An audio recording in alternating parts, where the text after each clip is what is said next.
I'm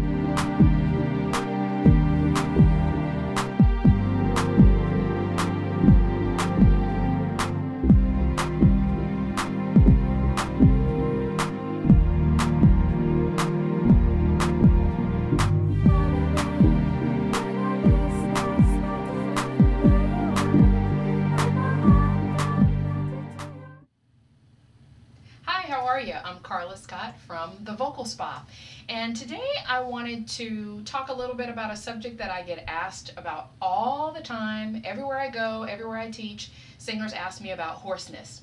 So I thought I'd name a few of the common reasons that you can become hoarse. I thought I'd talk to you a little bit then about what's happening in your body when you are hoarse and how to recover from that. And then the third thing, I want to answer a question that I received on my website, which is, should one try to push through, or are there ways to sing through hoarseness? Okay, so let's get started. There are numerous reasons that a person can become hoarse, and singers seem to be particularly susceptible to hoarseness because of their use of the mechanism.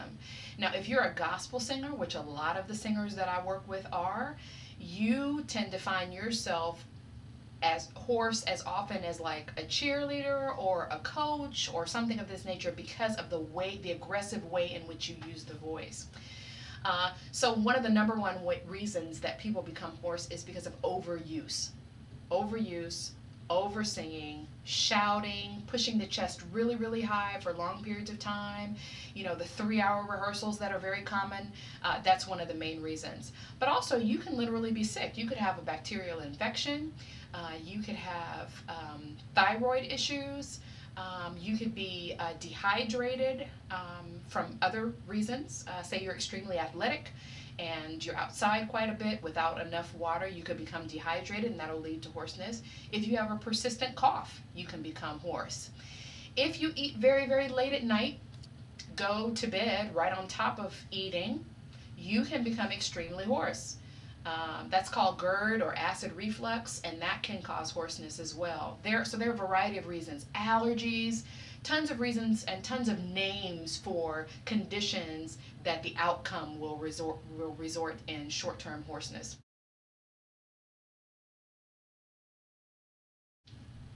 So here's what's happening in your body when you're hoarse. What's happening in your body is that your vocal folds or your vocal cords have become swollen.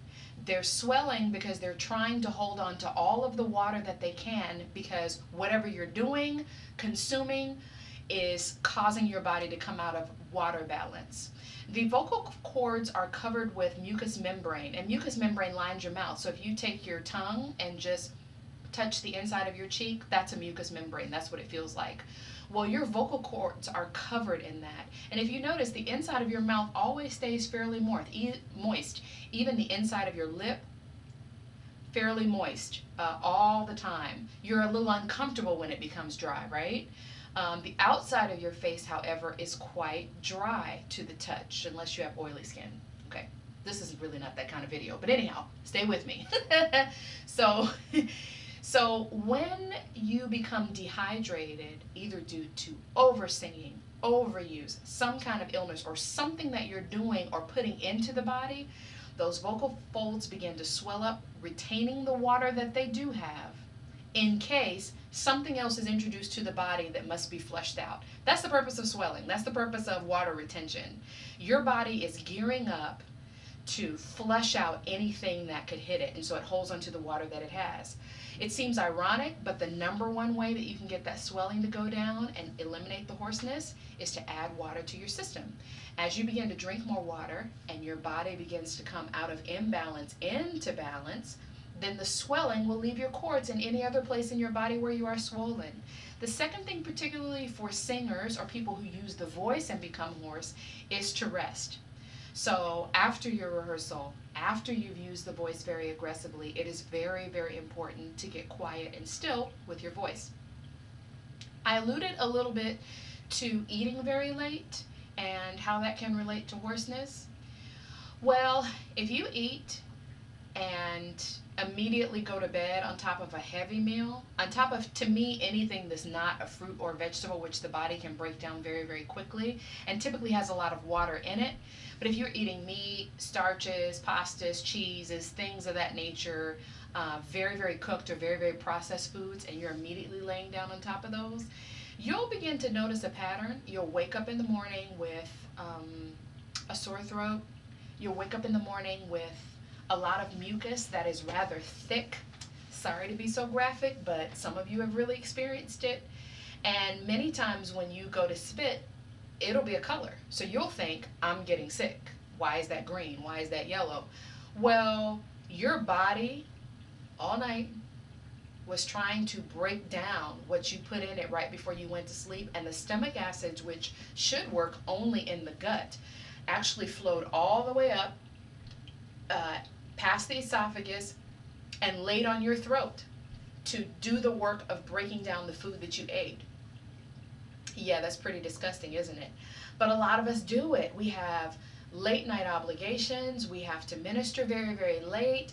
The meal with all the key people happens, after 10 o'clock at night. You're wiped. You get back to your hotel or back to your house, and the first thing you want to do is go to sleep. You're not going to sit up for another 2 hours waiting for your food to digest. But in the morning, we pay that price, and over time, it begins to lead to hoarseness.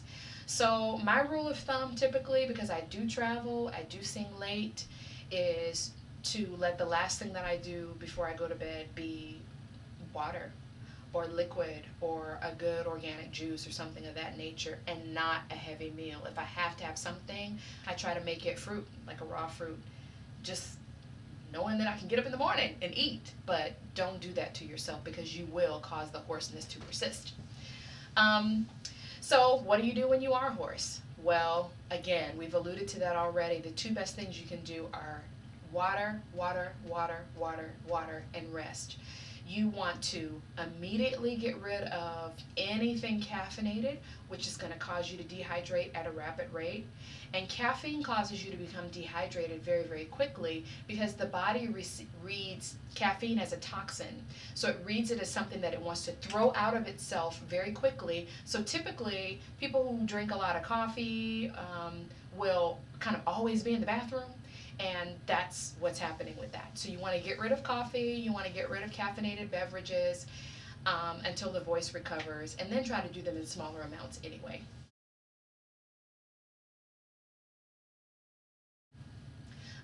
So to answer the question that I got, which is there a way to push through hoarseness? Should a singer sing through hoarseness? That would be a big fat no. Do not continue to sing, especially solo if you are hoarse.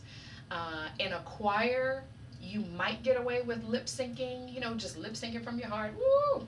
Yeesha. Just lip sync from your heart. But no, the hard singing or the singing at the level at which you normally do it, I would not say so. You're going to prolong your recovery, and you could really lead yourself into a pattern where you become frequently hoarse every time you sing. So, no. Hope this was helpful. Till we talk the next time, God bless you.